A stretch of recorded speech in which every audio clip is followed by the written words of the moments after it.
I hadn't planned on noticing her that way. To me, she had always just been his mom, kind, polite, and a familiar background presence whenever I came by. But that evening, something shifted. It started with something as ordinary as walking through their front door. The air smelled faintly of vanilla and fresh laundry, the kind of comforting scent that makes a house feel lived in. She appeared at the top of the stairs, her hair tied loosely back, a few strands falling free as if they'd escaped on purpose. She smiled, not the casual smile of a neighbor or an acquaintance, but a warm, open one that seemed to pause for just a second longer on me than it should have. I told myself I was imagining it. Still, my chest felt tighter than usual, and for the first time, I realized how gracefully she carried herself. She wasn't trying to be noticed, yet every small movement drew my eyes. The way she brushed her hair back with a casual flick of her hand, the soft click of her heels against the hardwood floor, the steady calm in her voice as she asked me how school was going. My friend was still upstairs, distracted, and in those few minutes it was just the two of us. I tried not to look directly at her, afraid she might read the thoughts crossing my mind. But I noticed the small things anyway, the light catching against her earrings, the way the neckline of her blouse moved slightly when she leaned forward to set a glass of water on the table. It felt dangerous, wrong even, to see her this way. She was older, confident, someone who belonged to another part of life, a part one had no business stepping into. And yet, I couldn't help but notice the contrast between her composure and the quiet softness in her eyes when they met mine. She laughed lightly at something I said, though I can't even remember what it was. What I do remember is the way the sound filled the room, warm, genuine, and somehow directed at me alone. Her hand brushed the back of the couch as she walked past, close enough that I could feel the faintest current of air against my arm, though she never actually touched me. That was all it took. The awareness stayed with me, echoing in the silence after she left the room. By the time my friend finally came downstairs, joking and carefree as always, I had already tucked away what I was feeling. I pretended nothing had shifted, but deep inside I knew it had. The spark was small, barely more than a flicker, but it was there, undeniable and dangerous. And as much as I wanted to ignore it, part of me already knew. This was the beginning of something I wouldn't be able to forget. The house grew quieter than I expected. My friend had gone upstairs, lost in whatever distraction pulled him away, leaving me alone in the living room with his mother. At first, I shifted uneasily, trying to fill the silence with the kind of small talk that feels safe. The weather, classes, how busy life seemed to get. She listened politely, nodding with that calm patience she carried so naturally. But then she did something small, something that unsettled me more than I'd admit. She leaned forward, eyes meeting mine fully, as if what I had to say mattered more than the words themselves. Most people look past you in casual conversation, but not her. Her gaze was steady, attentive, and I could feel the weight of it in my chest. She asked after a pause, her voice smooth, almost musical. I nodded, grateful for something to do, something to break the intensity building in the quiet. She moved toward the kitchen, her steps measured, heels clicking lightly against the hardwood. I followed, though I told myself it was only polite. She reached for a mug from the cabinet, and as she handed it to me, our fingers touched, barely, a brush of skin that lasted no longer than a breath. But that one small contact sent a warmth through me, quick and startling. I glanced up, half expecting her to pull away quickly, but she didn't. Instead, her expression softened, her lips curving into the faintest smile, as though she'd noticed the reaction but chose not to say a word. Steam curled from the mug between us, carrying the scent of chamomile. She gestured toward the table, and we sat, the space suddenly feeling more intimate without anyone else around. The ticking of a clock in the hallway seemed louder than usual, filling the pauses between our words. We talked about nothing in particular, how she enjoyed gardening when she had the time, how she used to read late into the night before life grew too busy. Her voice carried a gentle rhythm, and I found myself leaning forward without realizing it, drawn into the cadence of her words more than the details. Every so often, our eyes met in the quiet, and something unspoken seemed to flicker there. A recognition, perhaps. A question neither of us wanted to answer too quickly. When she reached across the table to adjust the sugar bowl, her sleeve brushed my wrist. It was nothing accidental, I told myself, but I felt the softness of the fabric and the closeness of her presence. She murmured a quiet sorry with a smile that lingered, as if the apology was less about bumping me and more about acknowledging the tension neither of us named. By the time my friend's footsteps echoed down the stairs, the moment had folded back into something ordinary. Just tea at the kitchen table. Just polite conversation. But the silence that had stretched between us still clung to me. Richer, heavier, impossible to forget. And as I left that evening, the taste of chamomile lingering faintly on my tongue, I realized it wasn't the tea that had left me restless. It was her. The next time I came over, it wasn't supposed to be anything different. I told myself that the strange awareness I'd felt last time was just in my head, a fleeting moment, nothing more. But as soon as she opened the door, the thought vanished. She was dressed simply, a loose sweater and jeans, hair tied back with a clip. Yet there was something disarming in the casualness, the way she looked at me with that same steady warmth, as if she was quietly amused by my awkwardness. "My son's out running an errand," she said lightly. "But you can wait here, if you don't mind keeping me company for a bit." Company. The word felt too small for the way it stirred me. I nodded, stepping inside, trying to appear relaxed, though every sense in me was sharpened to her presence. She led me toward the garage, asking if I could help carry a box that had been sitting there for weeks. It wasn't heavy, not really, but it gave me an excuse to stand close, to catch the faint scent of her perfume mixed with the dust of cardboard and cedar. We lifted it together, her hand on one side, mine on the other. Our arms brushed as we adjusted our grip, and I felt the heat of her skin even through the fabric of her sweater. She leaned slightly against me as we maneuvered it through the doorway, laughing softly when the corner nearly scraped the wall. Her laugh, it was low, unguarded, the kind of sound that made my chest tighten. For a moment, it was easy to forget who she was supposed to be to me. She wasn't just my friend's mom. She was a woman, standing close enough that I could feel the warmth radiating from her body, smiling at me as though we shared a secret. When we finally set the box down, she placed her hand lightly on my arm, steadying herself. It lasted no more than a second, but it was enough. My pulse quickened under her touch, and when she withdrew, I almost wished she hadn't. "Thank you," she said, her eyes lifting to mine. There was nothing unusual in the words, yet the way she held my gaze made it feel heavier, like she was saying more than gratitude. I managed to quiet any time, though my throat felt dry. We lingered there in the garage longer than necessary, neither of us rushing back into the house. The silence between us wasn't uncomfortable. It was charged, filled with the echo of that brief closeness. When we did step back inside, the spell softened, but it didn't vanish. Something had shifted again.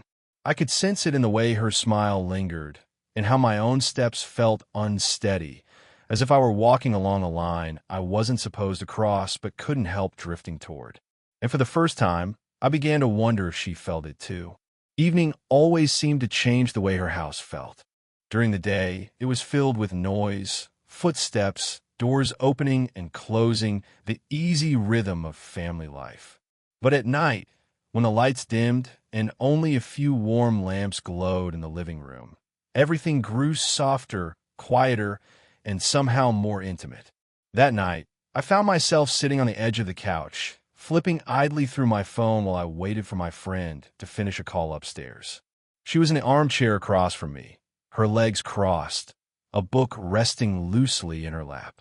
The silence stretched comfortably, broken only by the faint hum of the refrigerator in the kitchen and the occasional turn of a page.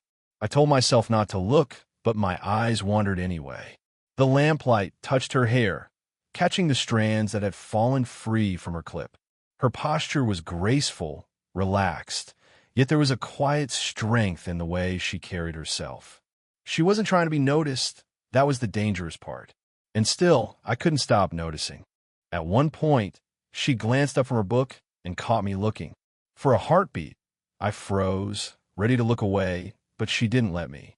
Her eyes held mine, calm, unhurried, as though she'd been expecting it. The corner of her lips curved upward, not in amusement, but in acknowledgement. It wasn't the kind of glance people exchange by accident. Something in the air shifted. My chest tightened, and suddenly I was too aware of the space between us, too aware of how much I wanted to close it. She set the book down, leaning slightly forward, her hands folded loosely in her lap. The movement was small, ordinary, but the way her gaze stayed fixed on me made it feel intentional. My throat grew dry, and I had to remind myself to breathe. When she stood and walked past me toward the kitchen, her hand brushed the back of the couch near my shoulder. It wasn't a touch, not quite, but the nearness of it sent a current up my spine. She poured herself a glass of water, then returned, this time choosing the cushion at the far end of the couch instead of her armchair. The distance between us was polite, but not impersonal. Her knee angled slightly toward mine, close enough that if either of us shifted even an inch, we'd touch. We spoke then, though I couldn't recall much of what was said. The words were unimportant. What mattered was the way she looked at me when I spoke, her eyes lingering long enough to make my pulse stumble. And every time she glanced away, it was with the air of someone who knew exactly what she was doing. When my friend finally came downstairs, the moment dissolved, smoothed over by casual laughter and the bustle of plans. But in the back of my mind, I carried the memory of her gaze, steady, unflinching, and far too knowing. That was the night I realized the silence between us wasn't just silence anymore. It was something alive, breathing, waiting. It happened on a night when the rain wouldn't stop. The sound of it filled the house, tapping against the windows, rolling steady across the roof. My friend had left to meet someone, promising he'd be back later, which meant once again it was just the two of us. She offered me a seat in the kitchen, the soft glow of the overhead light wrapping us in a kind of shelter from the storm outside. There was no rush in her movements that night. She seemed quieter than usual, her smile carrying a touch of weariness I hadn't noticed before. At first, we spoke of simple things, the weather, the storm, the way the power flickered now and then. But gradually, her voice softened, and she let slip pieces of herself that felt different from the polished calm she usually carried. You know, she said, staring into her cup of tea, sometimes it feels like I've spent my whole life making sure everyone else is all right. And somewhere along the way, I stopped asking myself if I was. The words hung between us, heavy in the warm kitchen air. I didn't know what to say right away. She wasn't the type of woman to complain. She was always composed, steady, the kind of presence others leaned on. But tonight, that composure had slipped, revealing something gentler, more fragile. I leaned forward, resting my arms on the table, trying to match the honesty she had just given me. "That sounds exhausting," I said quietly. "I don't think anyone's ever really all right all the time. Not even you." She laughed softly, a broken little sound that wasn't amusement so much as release. When her eyes lifted to mine, I saw the vulnerability there, the quiet longing of someone who carried too much alone. Her hands fidgeted with the rim of her mug, fingers tracing absent circles. Without thinking too hard, I reached across the table and let my hand rest gently over hers. For a second, I feared she might pull away, that I had overstepped. But she didn't. Instead, her fingers still beneath mine, then slowly turned upward, her thumb brushing lightly across my knuckle. The touch was soft, almost imperceptible, but it sent a warmth coursing through me. It felt like a silent confession, an acknowledgement of the closeness neither of us dared put into words. "Thank you," she murmured, her voice quiet, almost fragile. "It's nice being listened to." I nodded, though I couldn't find the right words to answer. The rain kept falling outside, steady and relentless, But inside the kitchen, the silence between us grew thick, alive with the weight of her vulnerability and the closeness of our joined hands. Eventually, she pulled back gently, smiling as though she needed to smooth away what had just happened. But the softness in her eyes lingered. And even when my friend returned later, filling the house with noise again, I carried the memory of that moment. Her voice trembling, her hand beneath mine, as something I knew I'd never forget. It was late, later than I meant to stay. The storm had passed, leaving the air heavy with the scent of rain and damp earth drifting in through a cracked window. The house was quiet, too quiet. My friend had fallen asleep upstairs, and for the first time that night, I realized I was alone with her again. She was in the living room, the soft glow of a single lamp painting the space in gold and shadow. She sat curled into the couch, legs tucked beneath her, a throw blanket draped loosely across her lap. When I stepped into the room, she looked up and smiled in a way that made my pulse stumble. Not polite, not casual, but warm, knowing as if she'd been waiting. "Still here?" she teased gently, her voice low, almost playful. I lost track of time, I admitted, settling uneasily into the other end of the couch. My chest felt tight, every sense of mine sharpened to her nearness. For a moment, silence stretched between us. She studied me quietly, her eyes soft, searching, as though she could see all the hesitations I was too afraid to name. I looked away, but the air between us seemed to pull tighter, charged with everything unspoken. Then, softly, she broke it. "You're nervous," she said. Not accusing, not mocking, just simple truth. Her hand rested lightly on the blanket, fingers brushing the fabric, as if testing whether I'd notice. My throat felt dry. "I don't want to." She leaned closer, cutting off the rest of my sentence, her voice dropping to a hush. "Don't be shy." Her words alone made my breath catch, but then her smile deepened, calm, steady, reassuring. "I'll take the lead," she whispered, as though promising me there was nothing to fear. Her hand slid across the cushion, slow and deliberate, until her fingers found mine. The contact was gentle at first, tentative, but when she felt me respond, she laced her fingers with mine, her touch warm, steadying. The world seemed to narrow to that point of connection. My heart raced, but her calmness anchored me. She leaned in, close enough that I could feel the warmth of her breath against my cheek, close enough that the faint scent of her perfume wrapped around me like a secret. "You don't have to say anything," she murmured, her thumb brushing lightly over the back of my hand. "Just let this be." Time slowed. Every small detail pressed itself into my memory. The softness of her voice, the way her knee brushed against mine, the steadiness of her gaze holding me still. For the first time, I stopped resisting the pull between us and let myself sink into it. And in that quiet, golden-lit room, with her fingers entwined in mine and her words still echoing in my chest, I realized I was no longer just standing at the edge of something forbidden. I was already inside it, carried by her calm, assured presence. The moment after was strangely calm. I had expected my chest to be racing, my thoughts tangled, but instead there was only a steady stillness, as though time itself had exhaled. She was still close, her hand resting in mine, her thumb tracing small, absent patterns across my skin. Neither of us spoke right away. Words would have broken something fragile, something that didn't need to be explained.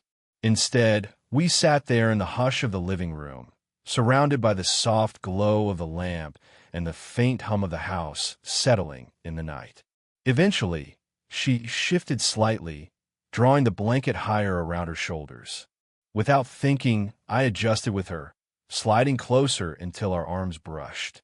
She didn't pull away. If anything, she leaned into it, her head finding its place against my shoulder with a quiet sigh. The weight of her was gentle, grounding. I could feel the warmth of her cheek through my shirt, the subtle rhythm of her breathing syncing with mine. It was such a small closeness, yet it felt immense, more intimate than anything we had shared before. "I don't know what this is," I admitted softly, the words slipping out before I could stop them. My voice sounded rough, uncertain.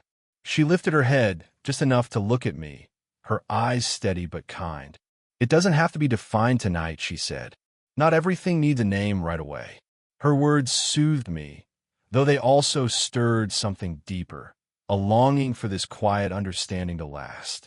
I nodded, too full of feeling to press further, and she smiled as though she understood exactly what I couldn't say. We stayed like that for a long time, the silence between us no longer charged with hesitation, but with comfort. Every so often, her hand would squeeze mine gently, and I would respond, each touch a reassurance that neither of us was imagining this. The night stretched on. The house was still, save for the faint ticking of the clock in the hallway. Outside, the rain had stopped, and the air smelled faintly of wet earth and new beginnings. When she finally rose, it wasn't abrupt. She moved slowly, reluctantly, as if she too wanted to linger. She pressed the blanket into my lap with a soft laugh. "You'll catch a chill if you sit here all night," she teased, though her voice carried a tenderness that made the words feel less like a joke and more like a promise. I stood as well, and for a moment we faced each other in the quiet. Then she stepped closer and wrapped her arms lightly around me. Her embrace wasn't hurried. It was gentle, steady, her cheek resting against my chest. I held her back, feeling the quiet steadiness of her heartbeat against mine. When she pulled away, there was no rush in her movements. Just one last smile, soft and knowing, before she whispered, "Good night." As I left the house that night, the world outside felt different. Not brighter, not darker, but changed. And though nothing had been declared, nothing made official, I carried the warmth of her touch with me, certain of one thing. Some connections don't need labels. They only need to be felt.